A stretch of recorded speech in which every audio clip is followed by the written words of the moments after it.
नमस्कार। स्वत्व के डिजिटल प्लेटफॉर्म पर आपका स्वागत है। गणतंत्र दिवस की हार्दिक शुभकामनाएं और गणतंत्र के अमृत महोत्सव की भी शुभकामनाएं। भारत एक गणतांत्रिक देश है। लोकतंत्र के रूप में यदि कहें तो यह लोकतंत्र की जननी है। और भारत में जो लोकतंत्र हो रहा है, जो शासन व्यवस्था चल रही है, उसके पीछे हमारा संविधान है। लेकिन संविधान को लेकर राजनीति फिर और तीखी होने वाली है और इसकी शुरुआत हो चुकी है। संविधान को लोग अपने तरीके से व्याख्यायित करते हैं। उसमें जो अपनी राजनीति की सुविधा दिखाई पड़ती है उसके अनुसार उसको लेकर के कुछ एजेंडा भी सेट करते हैं। पिछले दिनों प्रधानमंत्री नरेंद्र मोदी ने मन की बात को, जो प्रत्येक माह के अंतिम रविवार को होती थी उनके मन की बात जो कार्यक्रम, उसको एक सप्ताह पहले यानी 19 जनवरी 2025 को उन्होंने अपनी मन की बात कही। और इसका कारण था कि 26 जनवरी को संविधान का लागू हुए 75 साल हो रहे थे। संविधान को वैसे तो हम लोगों ने अपना लिया था 26 नवंबर 1949 को ही, लेकिन लागू करने का जो महोत्सव हुआ था, उत्सव हुआ था, वह था 26 जनवरी 1950। तो इस अवसर पर जो 26 जनवरी 1950 है, उसके पहले एक माह पहले उन्होंने मन की बात कही। और मन की बात कहने के साथ साथ उसका जो मुद्दा था वो संविधान ही था, बल्कि संविधान सभा के बहस थे। संविधान सभा के बहस में बहुत सारी बातें ऐसी आ जाती हैं जिसमें राष्ट्रीय तत्व आ जाते हैं। बाद के कालखंडों में राजनीति अपने तरीके से होने लगी, जिसमें आरक्षण, तुष्टीकरण वगैरह बातें हैं, सब सामने आई। बल्कि तुष्टीकरण की राजनीति जो कांग्रेस के द्वारा चलाई गई, उसको बाद में जो समाजवादी हैं, जो कांग्रेस के विरोध में खड़े हुए थे, उन्होंने भी तुष्टीकरण की राजनीति को अपने राजनीति का मूल आधार बना लिया। और इस प्रकार भारत की राजनीति में एक गड्डम गड्ड की स्थिति हो गई। संविधान क्या कहता है, मौन हो गया। अब हम बात करते हैं संविधान की।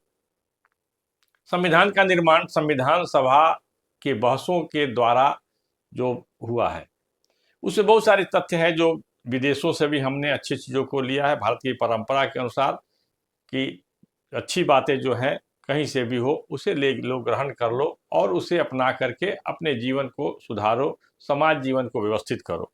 इसी सिद्धांत के तहत भारत के संविधान निर्माताओं ने विदेशों के जो संविधान थे, जो शासन पद्धति थी, उनसे भी कुछ तत्वों को लिया।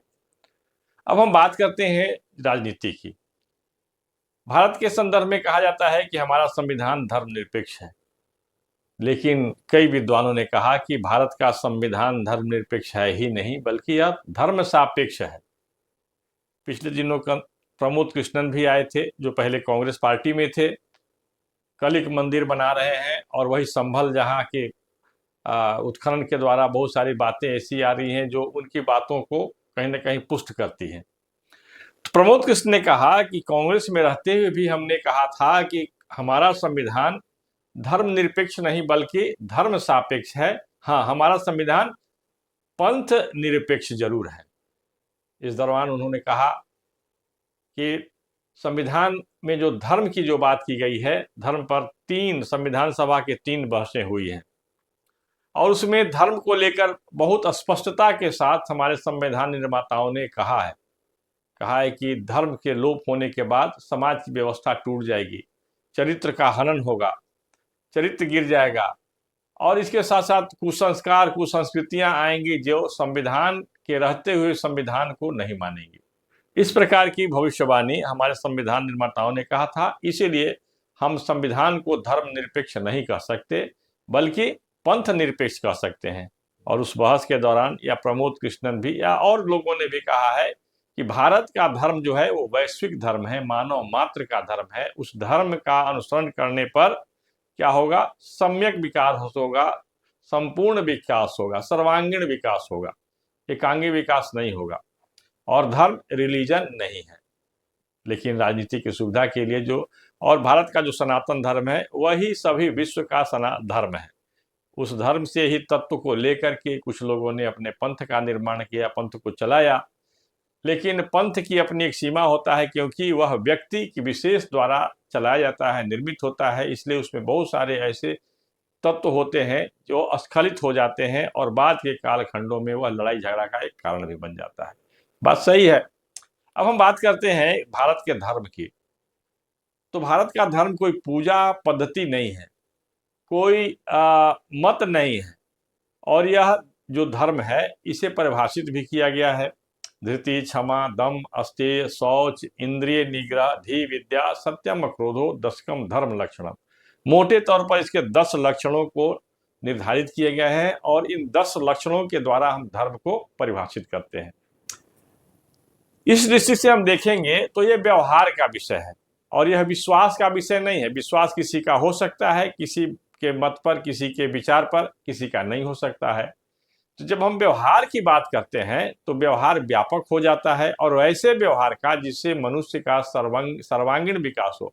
मनुष्य मतलब केवल भारत का मनुष्य नहीं, इंग्लैंड का भी मनुष्य, अफ्रीका का भी मनुष्य, पाकिस्तान का भी मनुष्य इन 10 लक्षणों को निर्धारण करता है तो उसका सर्वांगीण विकास होता है। सर्वांगीण विकास का मतलब आत्मिक विकास, मानसिक विकास, बौद्धिक विकास, शारीरिक विकास और भौतिक विकास। भौतिक विकास की अवहेलना नहीं की गई भारत के धर्म के अनुसार, लेकिन धर्म को जो भौतिक विकास के लिए धन संग्रह में आपको धर्म का आचरण मानते हुए, धर्म का अनुशासन मानते हुए आपको धन संग्रह करना है। धृति, क्षमा, दम, अस्तेय, शौच, इंद्रिय निग्रह, धी विद्या, सत्यम, क्रोधो, दशकम धर्म लक्षणम। इसमें अनैतिक धन संग्रह का वर्जना हो जाता है। फिर इसके बाद कहता है, संविधान में भी कई उस संविधान सभा की उस बहस में भी जिक्र हुआ है कि यह तो अभ्युदय निश्चय सिद्धि सधर्म, जिससे संपूर्ण विकास हो, अभ्युदय की हो, और उसे हम धर्म कहते हैं। फिर इसके बाद कहा गया है कि जो प्रजा को धारण करने वाला जो व्यक्ति है वह धार्मिक होगा, तभी जाकर के संविधान या नियम लागू होगा और प्रजा में सुख शांति की स्थापना होगी। इसीलिए कहा गया है धारणा धर्म मिथ्याहु धर्मो धार्यते प्रजा। धर्म को धारण करने वाला शासक यदि हो, प्रतिनिधि हो, तब प्रजा का संपूर्ण कल्याण होगा। राम के संदर्भ में भी कहा गया है रामो विग्रहवान धर्म, मतलब राम ने धर्म के सारे तत्वों को धारण किया, अपने व्यवहार में उतारा। इसीलिए उनके प्रजा जो थी सुख शांति का अनुभव करता था। किसी को भी दैहिक, दैविक, भौतिक इन किसी भी तापों का असर नहीं था। इस सब से ताप से मुक्त और सुख शांति की व्यवस्था थी। तो संविधान में जब हम देखेंगे, मूल संविधान यदि आप देखेंगे तो उसमें वनवासी राम, लक्ष्मण और सीता का चित्र है, जहां मौलिक अधिकार का वर्णन है। अब हम जाते हैं तो कृष्ण का भी दृश्य है। कृष्ण जो गीता का उपदेश दे रहे हैं अर्जुन को। तो ये जो डायरेक्टिव प्रिंसिपल जहां से शुरू होता है, नीति निर्देशक तत्व जहां शुरू होते हैं, उसके पहले पन्ने पर गीता का उपदेश देते हुए श्री कृष्ण का चित्र है। तो यह स्पष्ट है कि हमारा संविधान धर्मनिरपेक्ष नहीं बल्कि धर्म सापेक्ष है। और सेकुलरिज्म जब डाला गया तो उस समय भी लोगों ने आपत्ति दर्ज किया था, कांग्रेस के बड़े नेताओं ने भी आपत्ति दर्ज किया था कि हमारा संविधान जो है, सेकुलरिज्म का अर्थ यहाँ पंथ निरपेक्ष करिए। हमारा संविधान धर्म सापेक्ष है, धर्म जो तत्व है इसको धारण करने का आदेश करता है, निर्देश करता है, ताकि संविधान के जो धाराएं हैं वो सम्यक रूप से लागू होते रहे। लेकिन अब क्या हो रहा है, संविधान पर राजनीति हो रही है। राजनीति कैसे हो रही है? कांग्रेस पार्टी के लोगों ने, कांग्रेस पार्टी को यदि आप देखेंगे, पिछले दिनों आए थे राहुल गांधी के स्वागत के लिए जो तोरण द्वार बने थे वो नीले रंग का था। उसमें कांग्रेस का तिरंगा लगभग गायब था भी तो बहुत गौण था।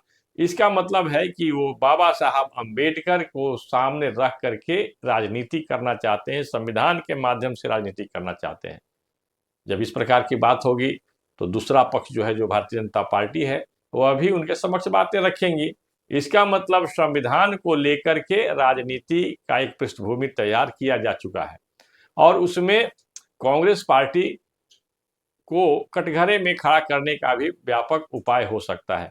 और यह पूरे लगता है कि ये राजनीति लंबी चलेगी तो कुछ अच्छी बातें भी होंगी।